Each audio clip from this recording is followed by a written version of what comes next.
Well, I say very early in the first critique and several times thereafter, Kant is reminding the reader that the project is to raise, if possible, is to raise metaphysics to the level of a science, as one would understand science at the close of the 18th century, namely a systematic body of principles on which you can ground truths that are at once universal and necessary. So the question is whether this can be pulled off, and if so, what assumptions must be made.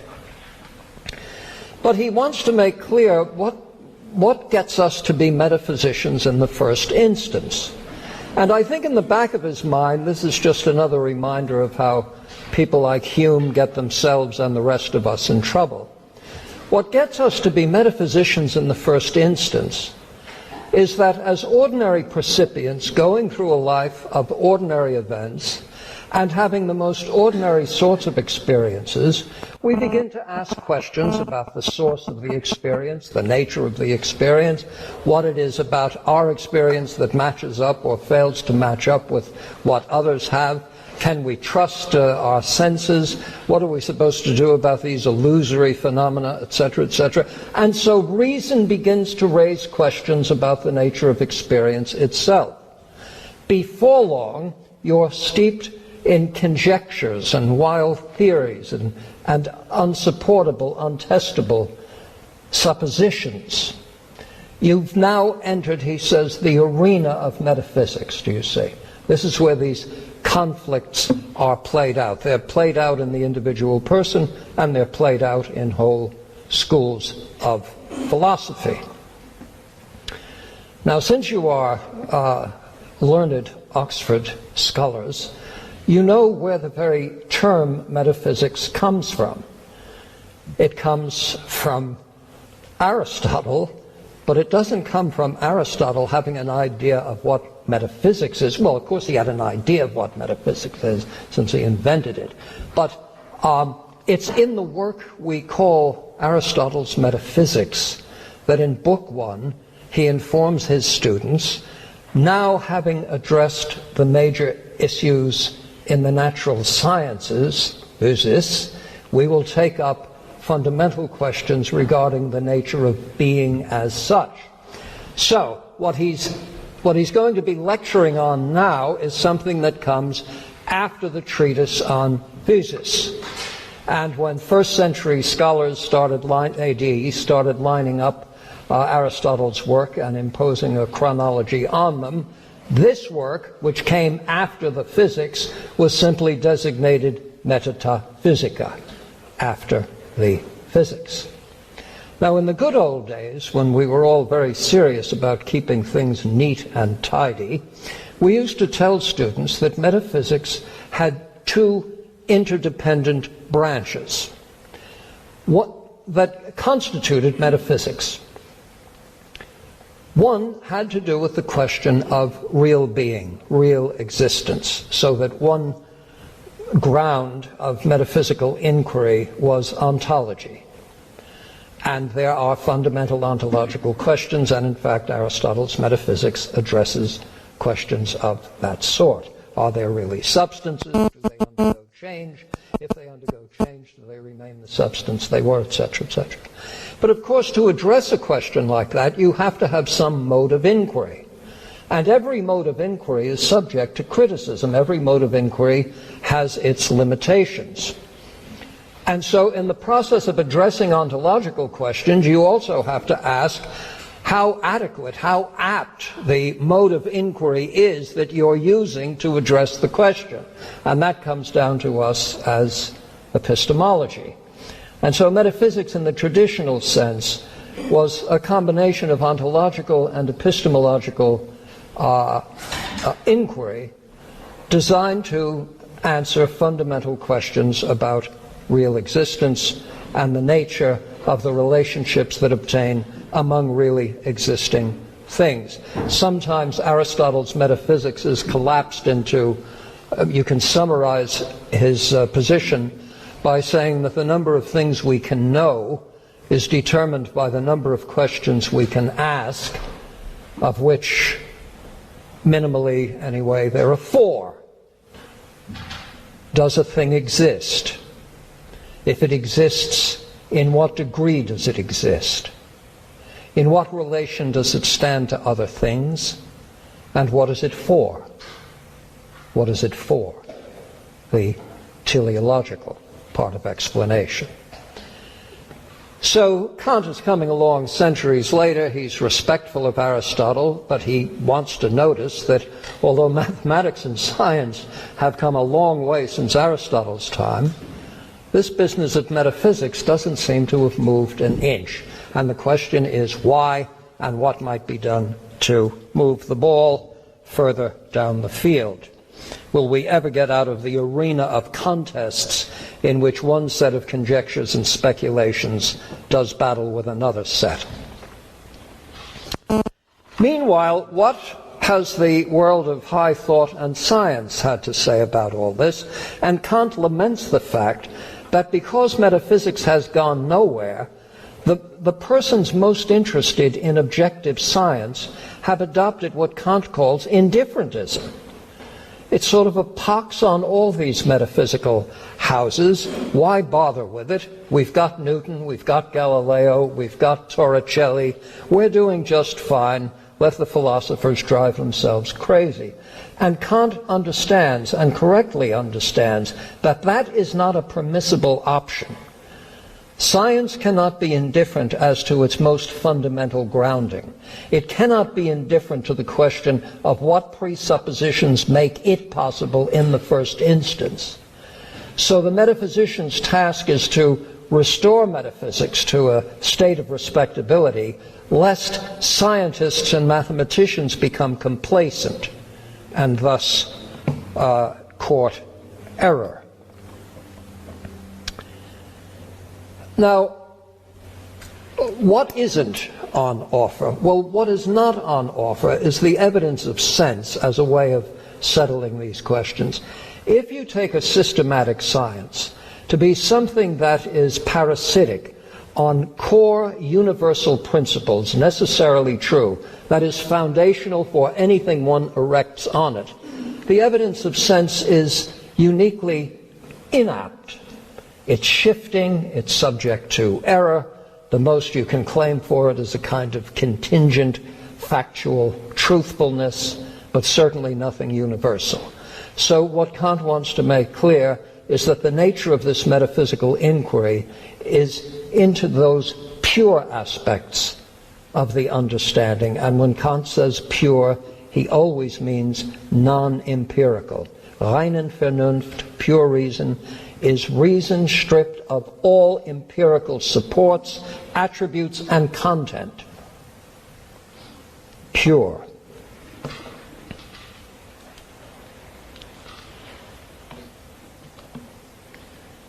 Now, in the preface to the second edition, we find him scolding anthropologists and what today we'd call sociologists and GADS, psychologists, who think that you can settle some of these disputes by looking at the peculiarities of the human condition or certain cultural forms of thought, etc. This is quite alive and well today, of course. And Kant says metaphysics doesn't have anything to do with that at all. So in a word, you can underline this in your notes, Kant's metaphysics is not psychology. All right? It's not psychology. And therefore it is not neuropsychology, it's not neurophysiology, it's not brain mechanisms. Just put all that away. Nothing about brain function is universal and necessary, and therefore it won't do the job. If you're looking for the center for the categorical imperative, you're working the wrong side of the street. Now, on the necessary and the universal, as you might guess, Aristotle is the one who put the ball in play, and he put the ball in play with formal logic. Formal logic, Aristotelian logic, syllogistic reasoning, etc., constitute the very rules of thought that apply to all of our deliberations, whether pure or empirical. These are truth-saving or truth-preserving logical devices. They are not modes of discovery. So although they constitute the formal rules of thought itself, they are not intended and cannot reveal the factual nature of the external world. So something in addition to that is going to be required. So what Aristotle offers then, by way of the syllogism, Kant is going to establish a nomenclature for, and this is where he makes the Kantian distinction between propositions that are analytic and propositions that are synthetic. Analytic propositions are universally and necessarily true, but they're true because tautologous. In an analytic proposition, Kant says, the meaning of the subject term is contained in the meaning of the predicate term, as in, all bachelors are unmarried men. Of course, it's true that all bachelors are unmarried men, but it's a definitional truth. It's not that you found out something new, either about bachelors or about unmarried men, by learning that all bachelors are unmarried men. So it's in the nature of an analytic proposition that the truth it preserves can be known a priori. You don't have to run around asking persons you know to be bachelors, are you married, do you see? If you're doing that, you don't understand the language. So it's not something gained by way of empirical inquiry. It's something established by the very terms of the proposition. So analytic propositions are universally and necessarily true, and their truth is known a priori, before experience, independently of experience. What about the facts of the world? The facts of the world are contained in what Kant refers to as synthetic propositions. It's another one of those terms you wish had been translated in some other way. But synthetic in the sense of pulling together the attributes and properties of things such that you know what the thing is. So, a synthetic proposition, this contains both metal and glass. This is capable of holding a fluid. This is blue. Now, these synthetic propositions involve the pulling together of sensory data in such a way as to identify something. The typical claim is that the truth of synthetic propositions can only be established by experience. So the truth of any synthetic proposition is established a posteriori. In a nutshell, then, Hume's claim, since Hume is always going to be in the background when he's not in the foreground, Hume's claim is that the truth of no synthetic proposition can be established a priori, which is just another way of saying reason cannot unearth the facts of the world by way of its own resources, do you see? The rationalist project simply fails. If you want to establish the truth of a synthetic proposition, that's going to be based on experience. And here's the bad news. As it is based on experience, what you come up with will be contingent, probabilistic, to some extent subject to the errors to which the senses are prone. It's going to be specific to a particular species, perhaps under special circumstances, maybe dependent on the age of the observer, etc., etc., etc., so that we return to the scandal Kant refers to in the Prolegomena. You can't establish the reality of an external world. You can't have a slam dunk, once and for all proof of anything that comes under the heading of a synthetic proposition. Anything might be the cause of anything. So if in something short of a paragraph, but a plenty-length sentence, you wanted to boil down the contest between Kant and Hume, Kant is claiming that the truth of no synthetic proposition can be established a priori, and Kant is claiming that if we can establish the truth of any synthetic, even one synthetic proposition a priori, that's his answer to Hume. So that's going to be a central part of of the first critique. Now, there are already, Kant says, any number of synthetic a priori truths that are known. In fact, mathematics and the physical sciences are riddled with them. Shall I give you a synthetic proposition known to be true a priori in mathematics? There's no number so large that one cannot be added to it. Now that's true. If you're doing this, you say, Jean Piaget describes the radical empiricist as one who believes the series of positive integers was discovered one at a time. See? So if I tell you that there's no number so large that one cannot be added to it, and you find yourself running out of fingers and toes, you're very, very young. You're much younger than you are. That's a synthetic proposition, known to be true. What about in the sciences? Can anyone think of a synthetic, think like Kant now, think Kant who thinks the first critique. Can you think of a synthetic proposition known to be true in the developed sciences that would be true across all developed sciences? Yes? Like Newton's second law. Yes, or more generally, every effect has a cause. Yeah, every effect has an antecedent cause. If you want to put it in the form of something Granny might have said, nothing will come of nothing. Well, that wasn't Granny, that was Bill Shakespeare, wasn't it? So there's no line so long that you can't increase its length, etc. And now the question is going to be whether metaphysics itself can be shown to be based on similar synthetic propositions, the truth of which is necessary and universal and known to be the case. That's one other way of putting the project itself. Kant was not the only one who was impatient with the state of metaphysics at the time. In fact, the Prussian Academy of Sciences had a prize competition in 1762, and if you wanted to enter, this was the question you had to address to win the prize. Listen carefully now. This would still be quite a good question.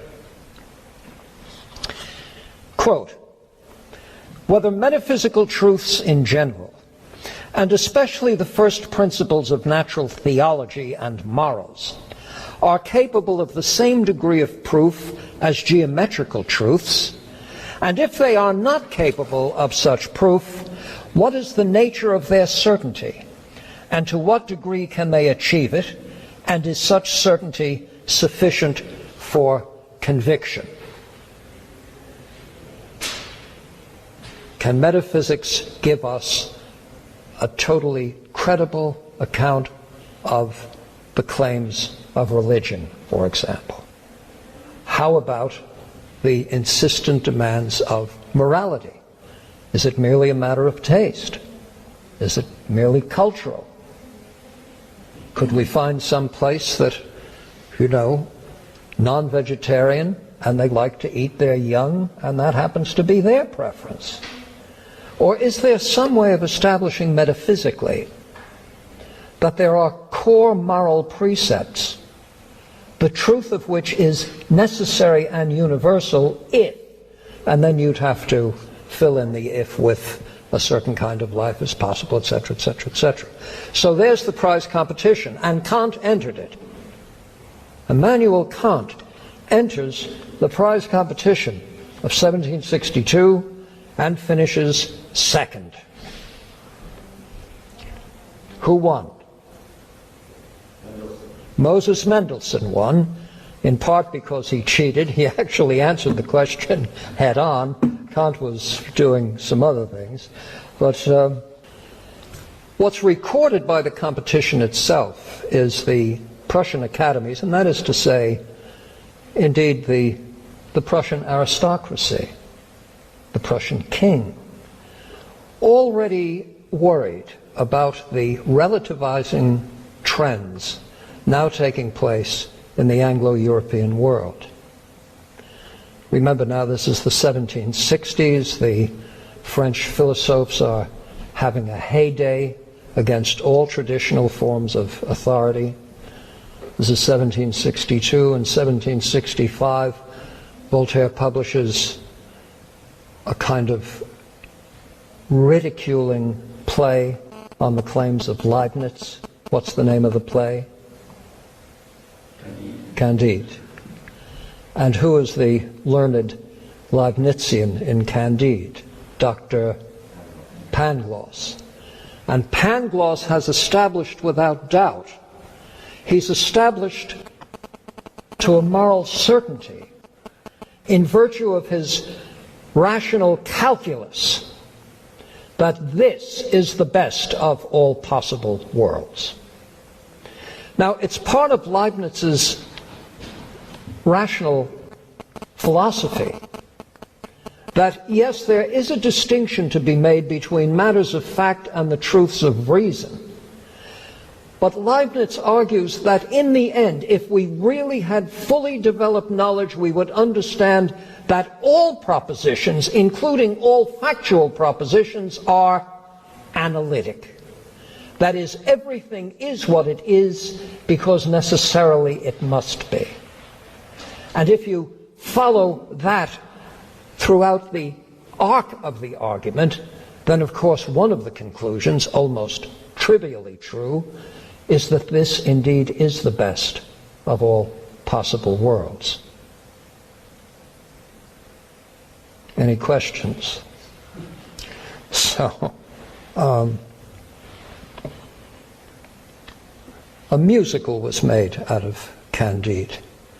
The music was written by Leonard Bernstein, and the book was written by Richard Wilbur, the poet, and Dorothy Parker, whose moral instruction we all should follow. Quote, "Do whatever you like, but don't frighten the horses," close quote. And Pangloss has wonderful lines given to him by Dorothy Parker and Richard Wilbur. And at the very end of the play, one of the characters just looks at the audience and says, "Any questions?" So, Kant was very much influenced by Christian Wolff. In fact, Kant went so far as to say that, this is Kant on Christian Wolff, quote, "He was peculiarly well fitted to raise metaphysics to the dignity of a science if only it had occurred to him to prepare the ground beforehand by a critique of the organ, that is, of pure reason itself." He finds in Wolff this important insight. The insight is that we are not passive observers of the external world. We bring a certain assortment of cognitive and perceptual powers, themselves governed by principles, to bear on every factual claim we make. And thus it's only by developing our understanding of our own mental apparatus. Now, he didn't go so far as to say a thorough and critical appraisal of reason itself, but a development of our own mental apparatus so that we can see what it is we're adding to what we take to be the truths of the external world. I say Wolff was important.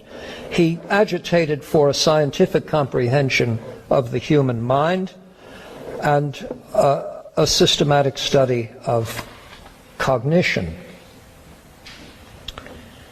He's also critical of empiricistic alternatives. Every time I say empiricistic alternatives, always think Locke, Berkeley, Hume. Locke, Berkeley, Hume. Not that there aren't others, but these are the figures with whom Kant is going to wrestle most vigorously.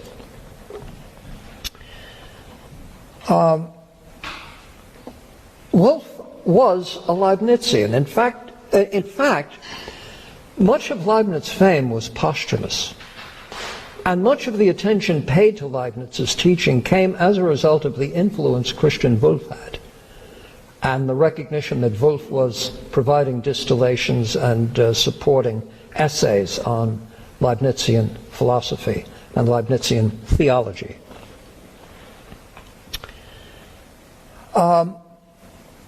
In one of his most celebrated works, the German Metaphysics, Wolff says, "Because of that which one knows only by experience, one knows only that it is, but doesn't see how it's connected to other truths. This will be a persistent complaint of the rationalist."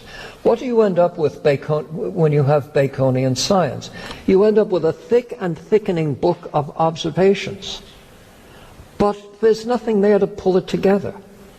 Remember, how is nature possible? How do all of these facts, these disparate facts, these merely contingent facts, finally become subsumed under something that is systematic, universal, and principled? And the argument against empiricism is that it has no means of doing that. It has a kind of mechanical associationism. And my goodness, what sort of a systematic world do you get with that?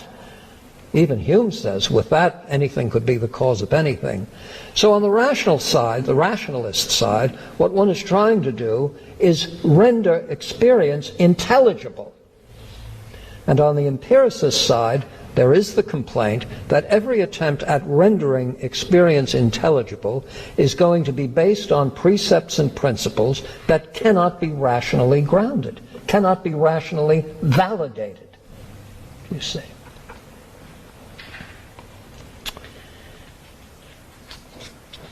So Wolff is clear that empiricism has no means beyond associationism by which the elementary sensations or elementary ideas could possibly comprehend the natural world as given. Now,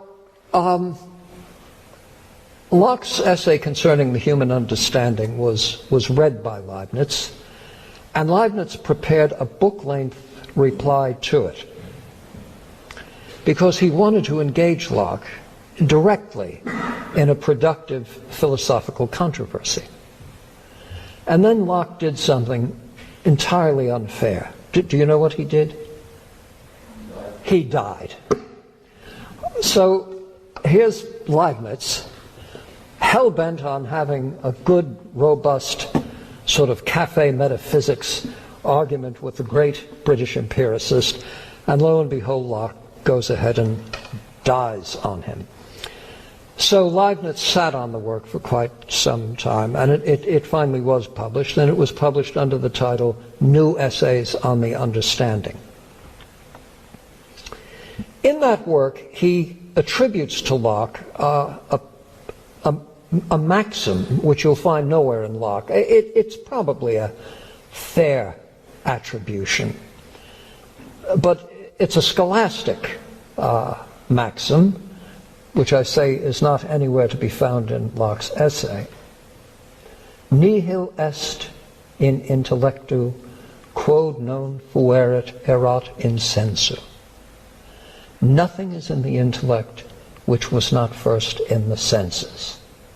Nothing is in the mind except by way of the senses. Remember in Locke's essay concerning the human understanding, he says, how comes the mind to be furnished?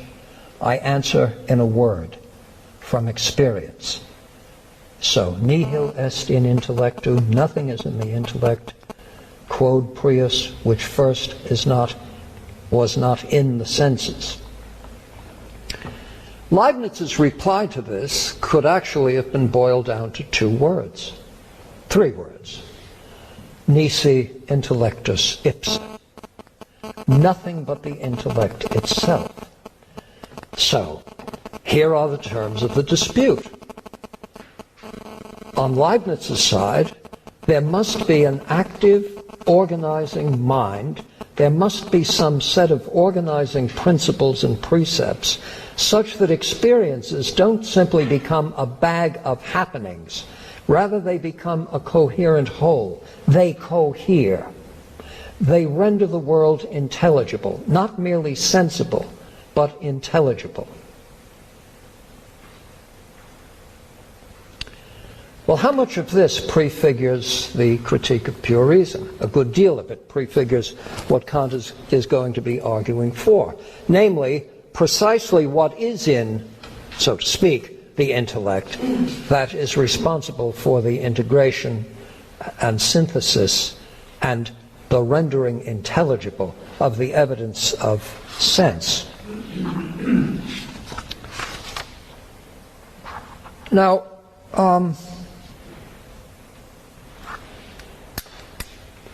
there can be no synthetic proposition whose truth can be established a priori.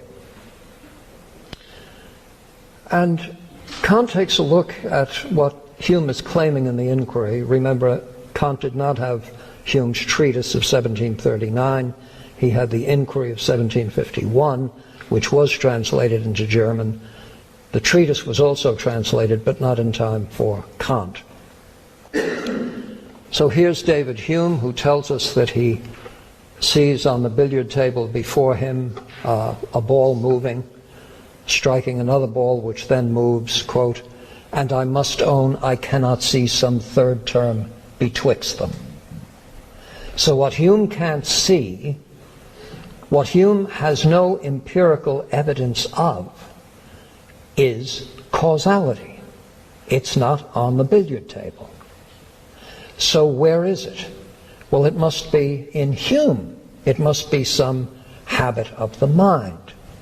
Similarly, in the domain of morals, Hume has us examining this poor figure, you see, the victim of maybe highway robbery, sprawled out on the ground, pockets emptied, in a pool of blood perhaps. I could make this as gory as you like after lunch. And Hume summons us to find anything in that empirical fact, anything in the picture that is morally wrong. So where is the moral wrongfulness? It's not out there. It's in here, or perhaps more aptly, in here. It has to be something that excites in us a feeling of revulsion.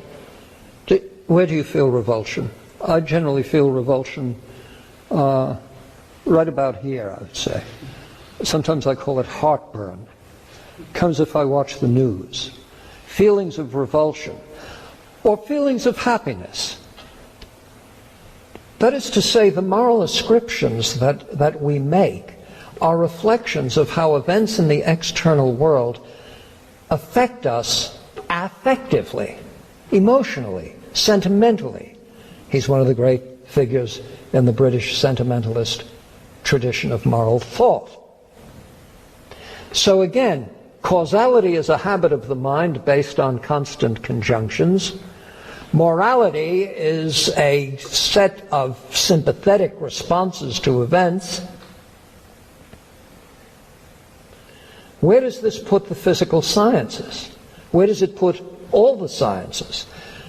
What does it do to the very notion of objectivity and our comprehension of the objective facts of the external world, which after all is the part of the world of knowledge that Kant's first critique is seeking to save from skepticism?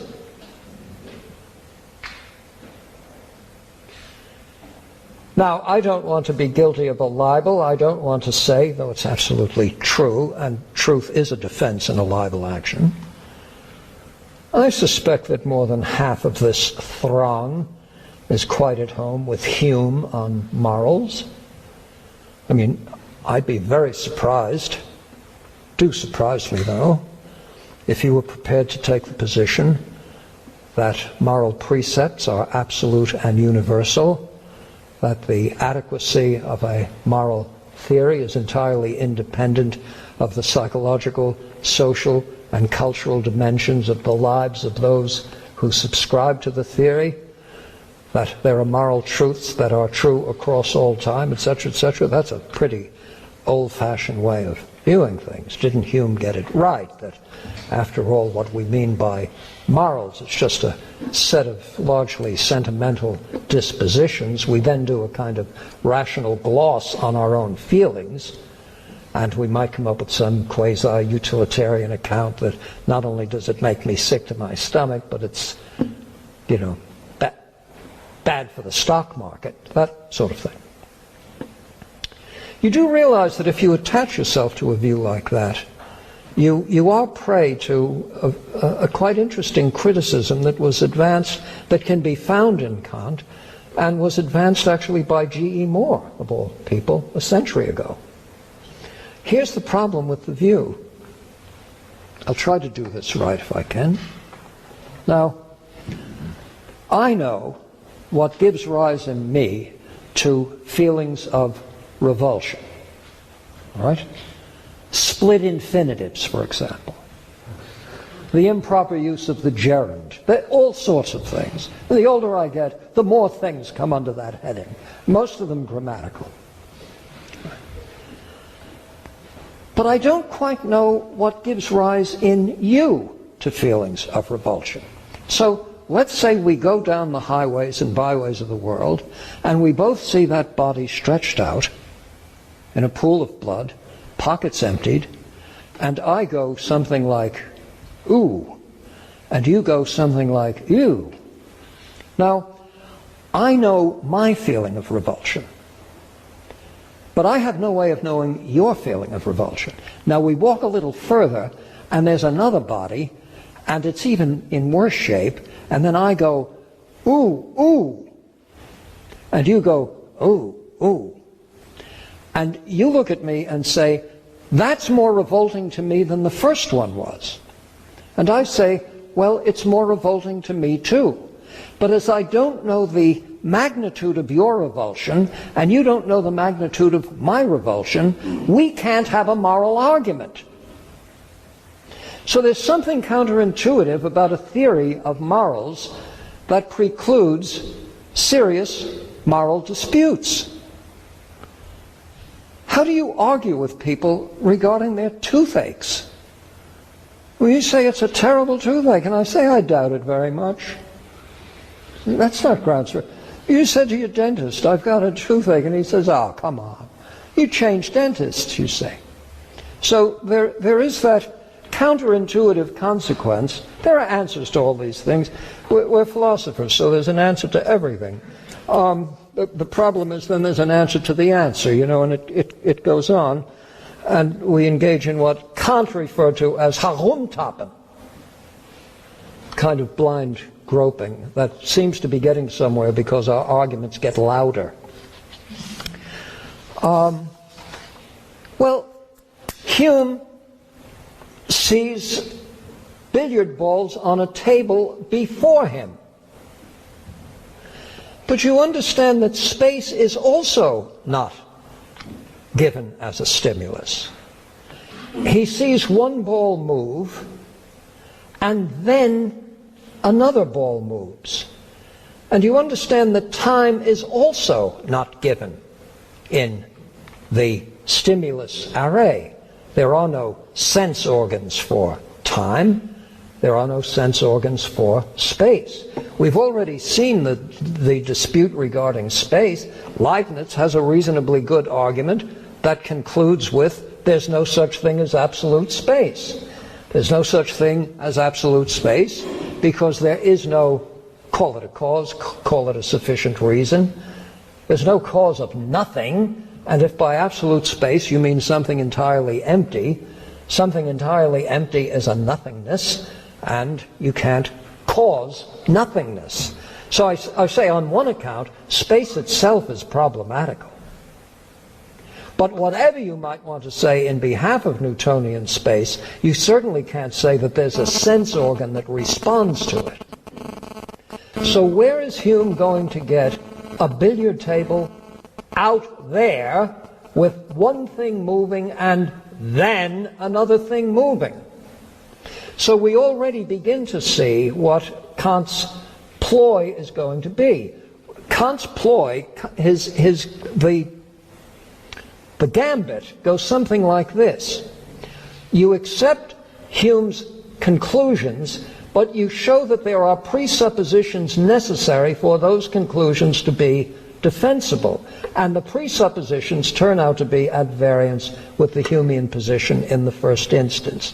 What is it that must be the case for there to be temporally successive events? What must be the case for anything to happen in space? And so one might want to argue, as I shall be arguing next week, that on Kant's account, the success of Hume's program presupposes the adequacy of Kant's metaphysics, and particularly the adequacy of Kant on the pure intuitions of time and space. Now, I did say something about Fichte, and I was, of course, joking before class with "think him who thinks the wall." But I do want to say something about Kant interpretation, because we're now getting to the point in these lectures where interpretation is required. The interpretation that I shall be offering in the balance of these lectures is, shall we say, sympathetic, but not fawning.